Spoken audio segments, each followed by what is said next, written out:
നമസ്കാരം സുഭാഷ്. നമസ്കാരം. നമുക്കിന്ന് സാധാരണഗതിയിൽ ഉള്ള രാഷ്ട്രീയ ചർച്ചകൾക്കോ അല്ലെങ്കിൽ അതുപോലെ മറ്റ് ചർച്ചകളിൽ നിന്ന് വ്യത്യസ്തമായി ഏറ്റവും ഭയപ്പെടുത്തുന്ന എന്ന് വേണമെങ്കിൽ പറയാം, അല്ലെങ്കിൽ ആകാംക്ഷ ഉണ്ടാക്കുന്ന ഒരു വിഷയത്തെക്കുറിച്ച് സംസാരിക്കാം. മറ്റാരുമല്ല, ഈ വിഷയത്തെക്കുറിച്ച് പറഞ്ഞിരിക്കുന്നത് എലോൺ മസ്കാണ്. എലോൺ മസ്ക് ഒത്തിരി കാര്യങ്ങൾ പറയുകയും നടക്കാതെ പോവുകയും ചെയ്തിട്ടുണ്ട്. എന്നാൽ അതുപോലെ തന്നെ അദ്ദേഹം പറഞ്ഞ പല കാര്യങ്ങളും കൃത്യമായി എസ്പെഷ്യലി സയൻറ്റിഫിക് ഡെവലപ്മെൻറ്റിൻ്റെ കാര്യത്തിൽ പറഞ്ഞിട്ടുണ്ട്. ഇപ്പോൾ അദ്ദേഹം ഒരു പുതിയ തിയറിയായിട്ട് വന്നിരിക്കുകയാണ്. ആർട്ടിഫിഷ്യൽ ഇൻ്റലിജൻസിന് എന്തെല്ലാം ചെയ്യാൻ പറ്റും. അതൊരു ചോദ്യം, നമ്മളോട് ചോദിക്കുന്ന ചോദ്യം അദ്ദേഹത്തിന് പറയാനുള്ള നമ്മളോട് പറയുകയും ചെയ്യുന്നുണ്ട്. കൺഫേം ചെയ്തല്ല പറയുന്നത്. അതാണ് ഏറ്റവും വലിയ അഡ്വാൻറ്റേജ്. നമുക്കിവിടെ ചർച്ച ഓപ്പണായിട്ട് ഇട്ടിട്ട് ആ സബ്ജക്റ്റ് ഓപ്പണായിട്ട് ഇട്ടിരിക്കുകയാണ്. അപ്പോൾ അതിനെക്കുറിച്ച് നമുക്ക് മനുഷ്യന് ദ്രോഹമായിരിക്കുമോ അല്ലെങ്കിൽ നാളെ ഉപകാരപ്രദമാകുമോ എന്നുള്ളതിനെക്കുറിച്ചുള്ള താങ്കളുടെ അഭിപ്രായം അറിഞ്ഞുകൊള്ളാം.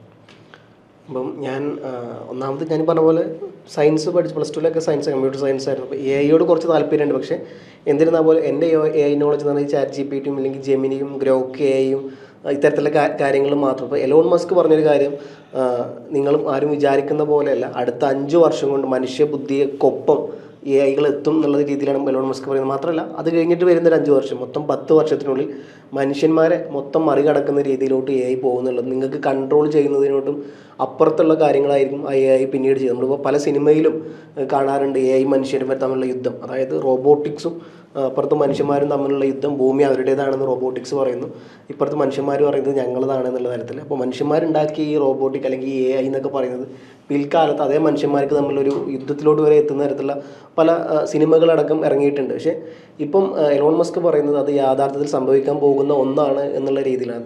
അതിന് പല കാര്യങ്ങളും അദ്ദേഹം പറയുന്നുണ്ട്. ഈ പറഞ്ഞ പോലെ ഇപ്പോൾ ഏറ്റവും വലിയ ശാസ്ത്രക്രിയ, മനുഷ്യന്മാരുടെ ഞരമ്പുകൾ വരെ കൃത്യമായിട്ട് തല മാറ്റി വെക്കാൻ പറ്റുന്ന രീതിയിലൊക്കെ ശാസ്ത്രക്രിയ AIക്ക് ചെയ്യാൻ പറ്റും.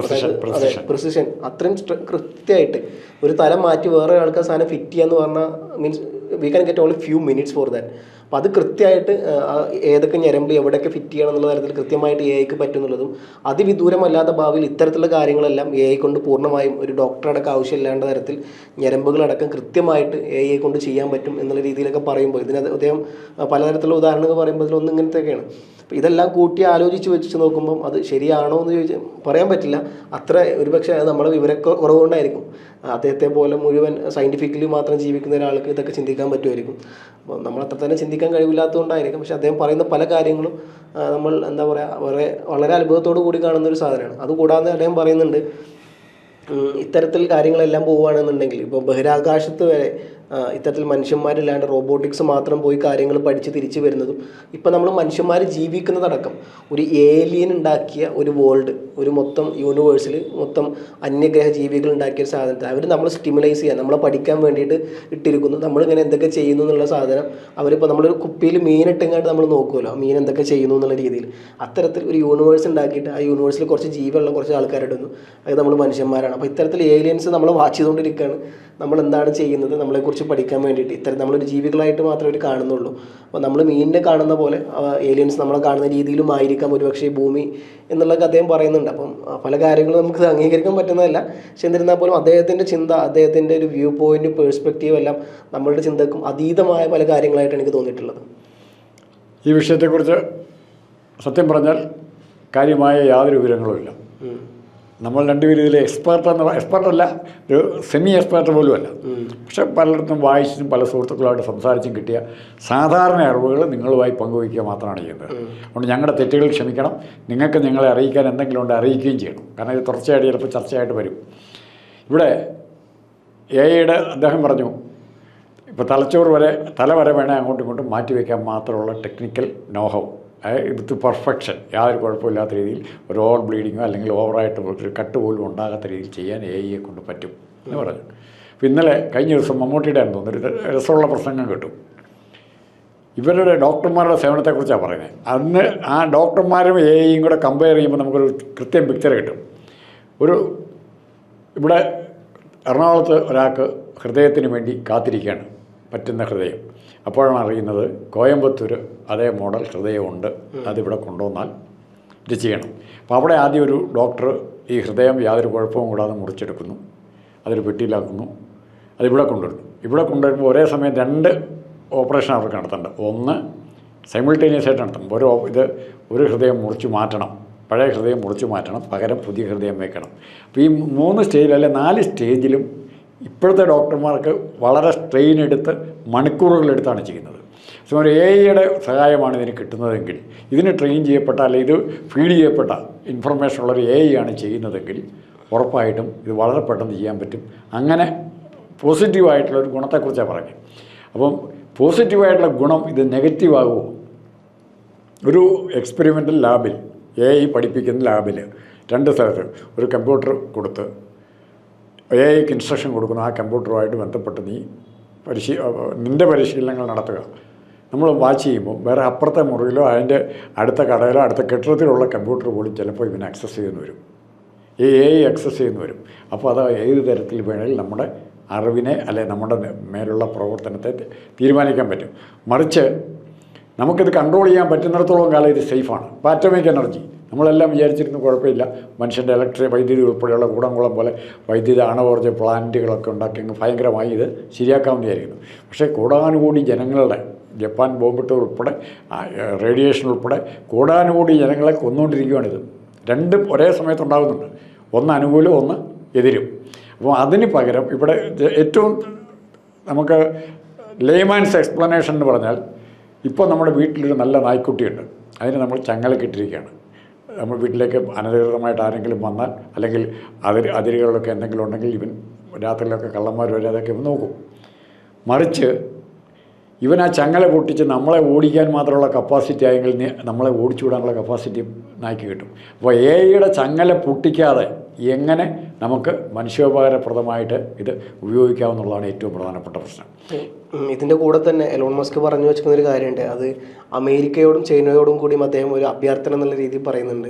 നിങ്ങൾ ഭാവിയിൽ പുതിയ തരത്തിലുള്ള AI റോബോട്ടിക്സും പല കാര്യങ്ങളും കണ്ടുവെക്കുമ്പോൾ അത് ജനങ്ങൾക്കിടയിൽ ഇറക്കുന്നതിന് മുമ്പ് 2-3 വർഷം ലാബുകളിൽ അതിൻ്റെ ടെസ്റ്റുകൾ നടത്തണം എന്നുള്ളത്. കാരണം അത് പുറത്തോട്ട് ഇറങ്ങിക്കഴിഞ്ഞാൽ ഒരുപക്ഷെ ജനങ്ങളെ വരെ കൈകാര്യം ചെയ്യുന്ന രീതിയിലുള്ള സാധനങ്ങൾ പോകുന്നുള്ളത്. അതുകൊണ്ട് ലബോറട്ടറികൾ കൃത്യമായിട്ടുള്ള ടെസ്റ്റുകൾ നടത്തി യാതൊരുവിധ പ്രശ്നങ്ങളും ഇല്ല എന്നുള്ള ഉറപ്പ് വരുത്തിയതിന് ശേഷം മാത്രമേ ഉള്ളൂ രംഗത്തിറക്കാൻ പറ്റും. നമ്മൾ മരുന്നിൻ്റെ കാര്യത്തിൽ നമ്മൾ ഇത്തരത്തിൽ ടെസ്റ്റുകളൊക്കെ പറയാറുള്ളൂ.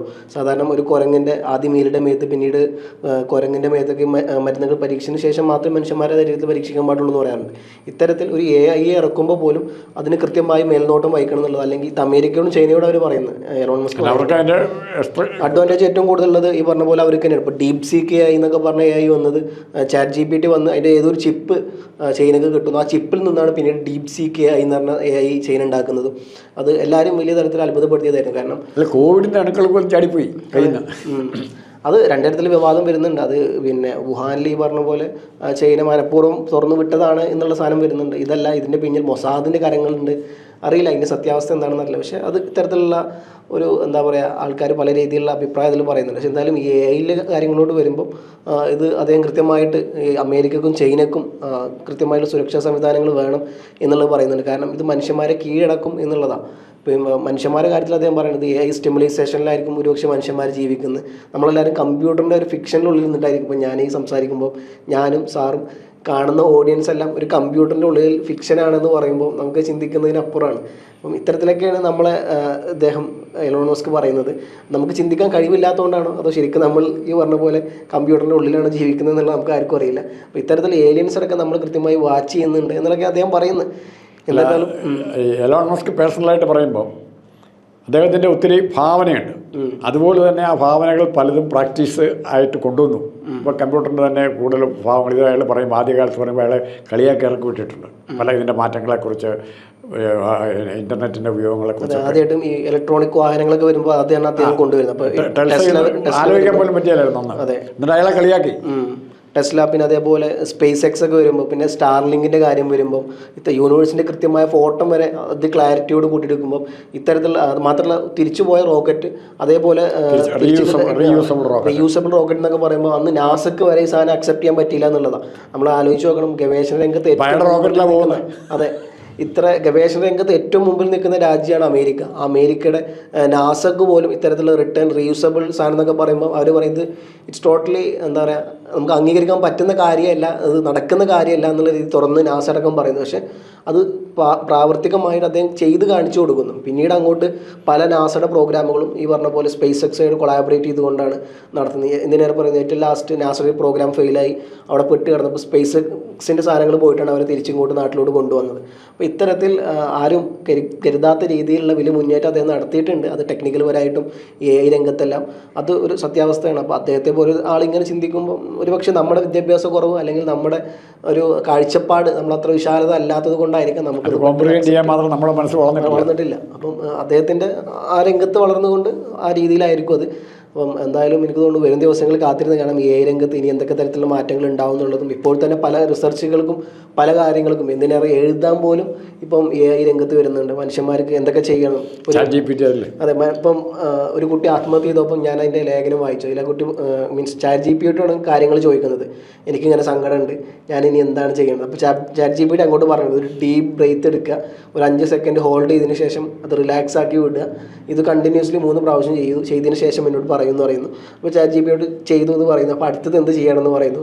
ChatGPT പറയുന്നത് പുറത്ത് പോയി നിൽക്കും, നല്ല സ്വസ്ഥമായ കാറ്റ് കൊള്ളും. ഇത്തരത്തിൽ നമ്മളെന്തൊക്കെ ചെയ്യണം, നമ്മുടെ സങ്കടങ്ങളടക്കം ChatGPT കേൾക്കുന്നു, അതിനുള്ള പരിഹാരങ്ങൾ തരുന്നു. പക്ഷെ അതേസമയം തന്നെ ഇതൊക്കെ നമ്മളെല്ലാ ഡീറ്റെയിൽസും, നമ്മുടെ ട്രോമ, നമ്മുടെ ലവ് ഫെയിലിയർ, എല്ലാ സാധനങ്ങളും അവിടെ സേവ് ചെയ്ത് വെക്കുന്നു. പിന്നീട് ഇതനുസരിച്ചുള്ള റീൽസുകളായിരിക്കും നമുക്ക് പലപ്പോഴും ഇൻസ്റ്റാഗ്രാമിലും യൂട്യൂബിലടക്കം നമ്മൾ എന്താണോ സെർച്ച് ചെയ്യുന്നത്, നമ്മൾ എന്തൊക്കെയാണോ ChatGPTയോടും ഗൂഗിളിലോടും പറയുന്നത്, അതൊക്കെ പരസ്പരം ലിങ്ക്ഡാണ്. മെറ്റ മുഖാന്തരം പല സാധനങ്ങളും ലിങ്ക്ഡാണ്. അപ്പോൾ നമുക്ക് കിട്ടുന്ന പല ഡീറ്റെയിൽസും ഇത്തരത്തിൽ നമ്മൾ സെർച്ച് ചെയ്ത് അല്ലെങ്കിൽ നമ്മൾ ChatGPTയോട് പറഞ്ഞ കാര്യങ്ങളായിരിക്കും.